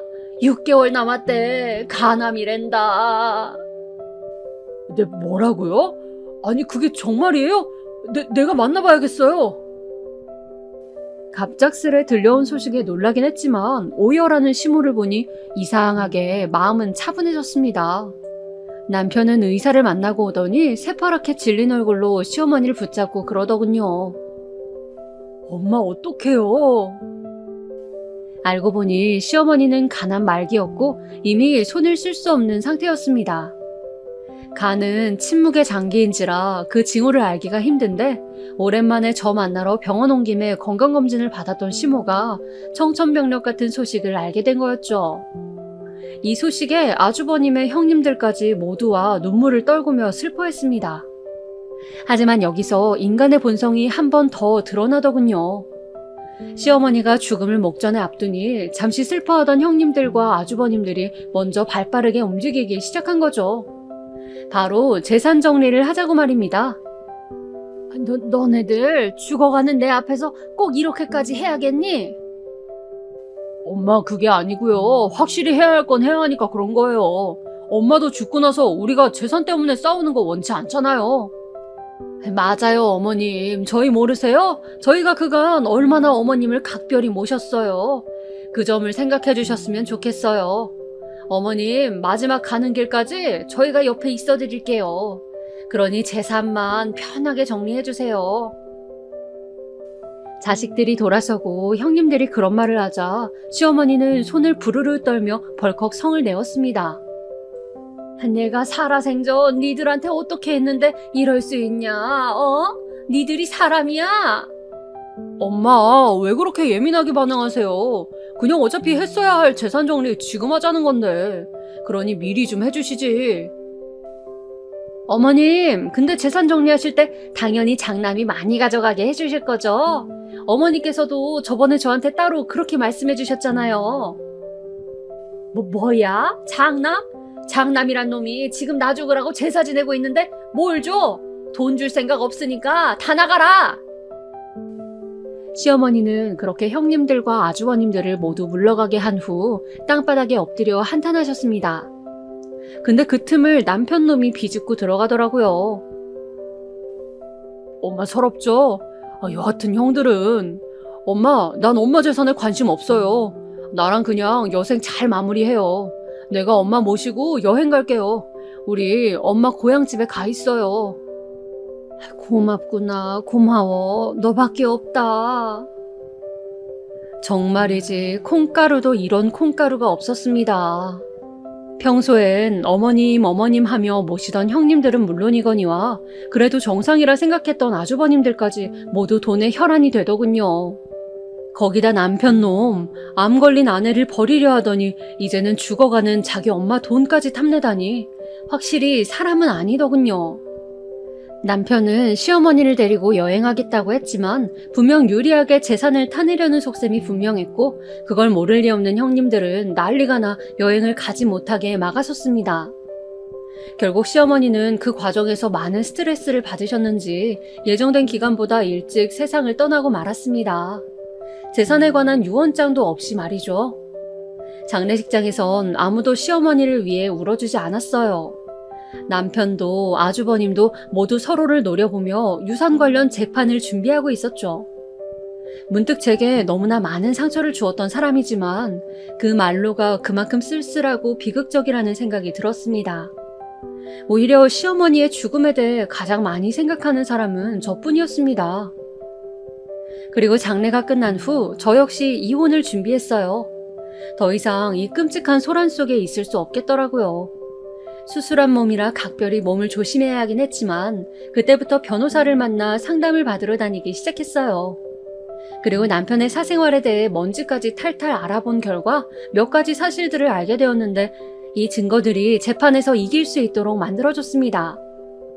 알고 보니 남편은 합법적인 사업을 한 게 아니고 불법적인 투자, 횡령을 많이 저질렀더라고요. 여보, 그건 미안했어. 내가 당신한테 어떻게 했는지 알아. 근데 우리 아들을 생각해서라도. 아들이란 말 꺼내지 마. 제 손으로 애 옷 한 번 갈아입히지 않았던 당신 입에서 영원히 핑계 듣고 싶지 않으니까. 알았어. 그럼 우리 부부의 정을 생각해서라도. 남편은 저를 붙잡고 마지막까지 애걸했지만 결국 이혼당한 뒤 교도소로 들어갔습니다. 근데 교도소에 들어가서도 변호사 만나며 시모재산 어떻게라도 가져오기 위해 애쓰고 있다 하니 그 꼴이 너무 역겨웠네요.